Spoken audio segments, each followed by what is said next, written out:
Assalamualaikum warahmatullahi wabarakatuh. Alhamdulillahirrahmanirrahim. Wassalatu wassalamu ala asrafil anbiya wal mursalin wa ala alihi wa ashabihi ajmain, amma ba'd. Alhamdulillah, kita akan lanjutkan setelah break selama 1 minggu. Jadi teman-teman yang belum menyelesaikan tugas kemarin silahkan diupload ya.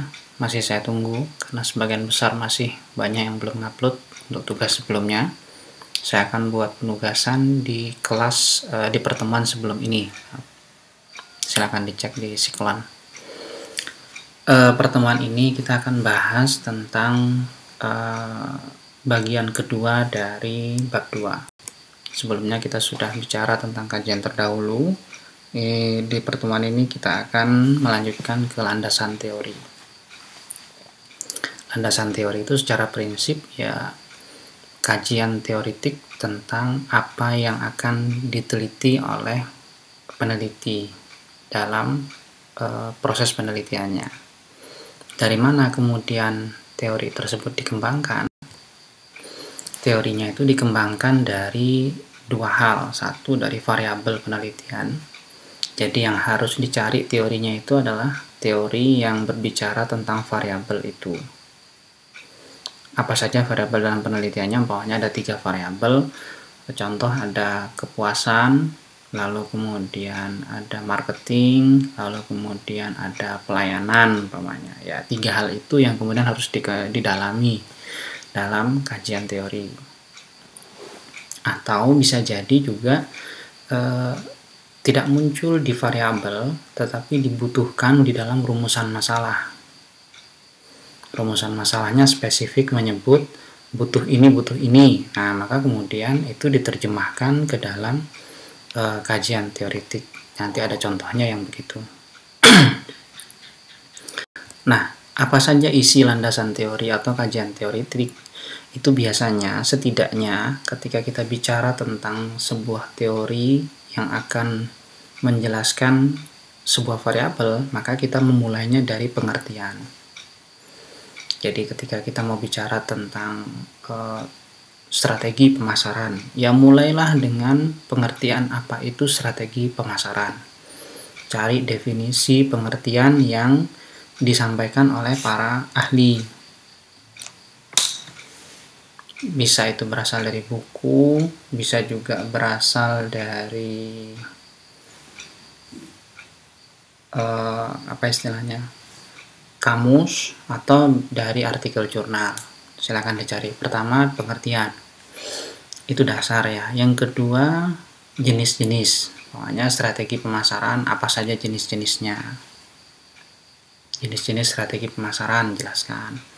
Setelah jenis-jenis, yang juga perlu disampaikan itu adalah unsur-unsur, jika ada unsurnya ya.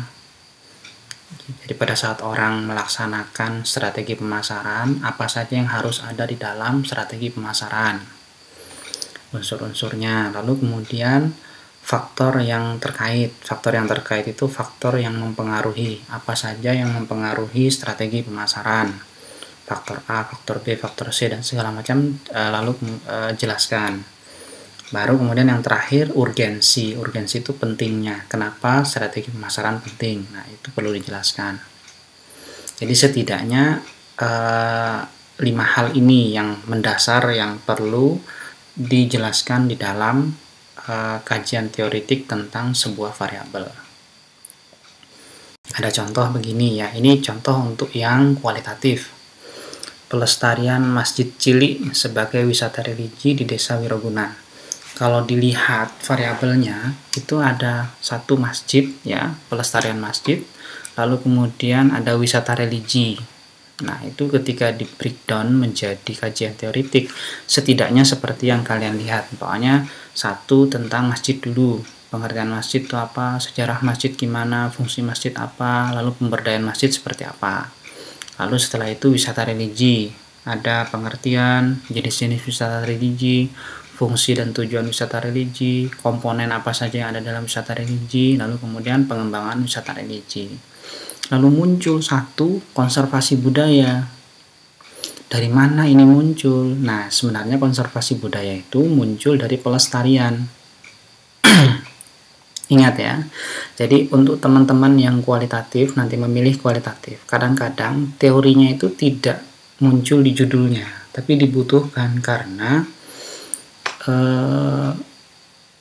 kalau mencari tentang teori pelestarian tidak akan ketemu. Di mana kemudian teori yang bicara tentang pelestarian budaya, ya namanya teori konservasi budaya. Jadi bisa jadi teorinya kalau di kualitatif itu tidak muncul di judulnya, tapi kita harus cari teori yang mirip dengan itu dan bisa menjelaskan tentang apa yang dilakukan oleh orang-orang yang kita teliti. Jadi pelestarian masjid itu yang mendukung ke situ adalah teori konservasi budaya. Nah, di konservasi budaya itu apa? Satu, pengertian, jenis-jenis, fungsi dan tujuan, metode dan teknik konservasi budaya, lalu kemudian urgensi atau pentingnya konservasi budaya. Ini contoh yang kualitatif. Nah, hati-hati nanti yang kualitatif. Jadi jangan terpaku pada judulnya.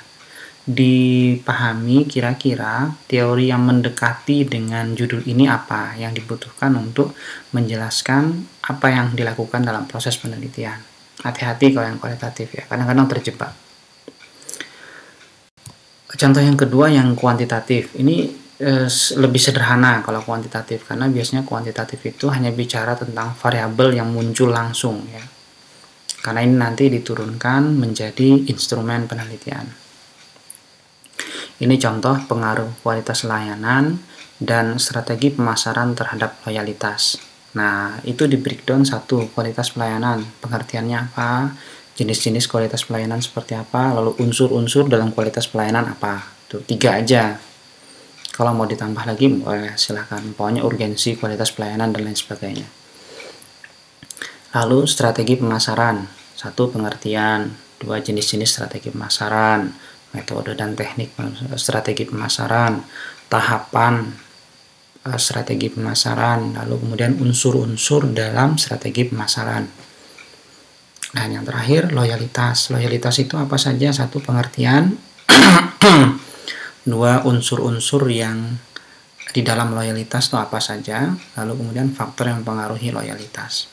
Jadi begini cara menyusun dan mengembangkan landasan teori. Jadi diturunkan dari variabel atau teori yang mendukung penelitian tersebut.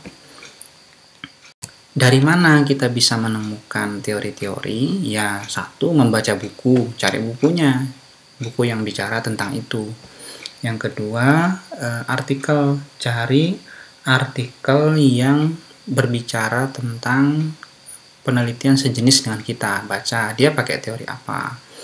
Kalau tidak ketemu juga, umpamanya untuk pengertian, kita bisa merujuk ke kamus. Jadi boleh menggunakan kamus, entah itu yang online seperti KBBI ya, atau yang lainnya. Ini penting untuk bisa mendefinisikan dengan benar apa yang sebenarnya akan kita definisikan. Jadi kalau nggak ketemu di buku, carilah di kamus. Itu ya.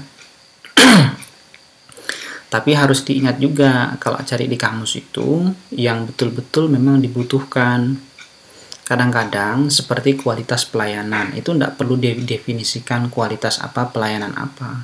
Langsung saja, karena biasanya teori tentang kualitas pelayanan sudah ada. Jadi nggak perlu mendefinisikan kualitas itu apa, pelayanan itu apa.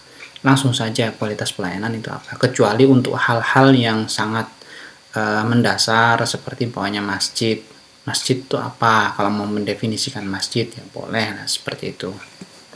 Pokoknya wisata religi. Kalau sudah ada pengertian langsung secara menyatu, karena dia dianggap sudah frasa, jadi tidak perlu dicari lagi wisata itu apa, religi itu apa, langsung saja gunakan wisata religi itu apa. Kecuali memang tidak ditemukan definisi secara langsungnya, boleh kita memecah-mecah frasa itu menjadi kata sendiri, wisata itu apa, religi itu apa. Demikian ya tentang kajian teoritik ya, landasan teori. Silahkan mulai menyusun landasan teori setelah ini. Dimulai dengan membuat pointing-pointing, lalu kembangkan pointing-pointing itu menjadi paragraf-paragraf. Ya, itu tugas selanjutnya. Dan yang kemarin belum mengunggah kajian terdahulu ya, silahkan diunggah di penugasan pertemuan sebelum yang ini. Kalian kalau cek di Siklon akan muncul 2 nanti. Penugasan lanjutan dari kajian terdahulu dan untuk yang kajian teoritik ya untuk yang pertemuan ini. Demikian yang bisa saya sampaikan. Billahi taufiq wal hidayah. Assalamualaikum warahmatullahi wabarakatuh.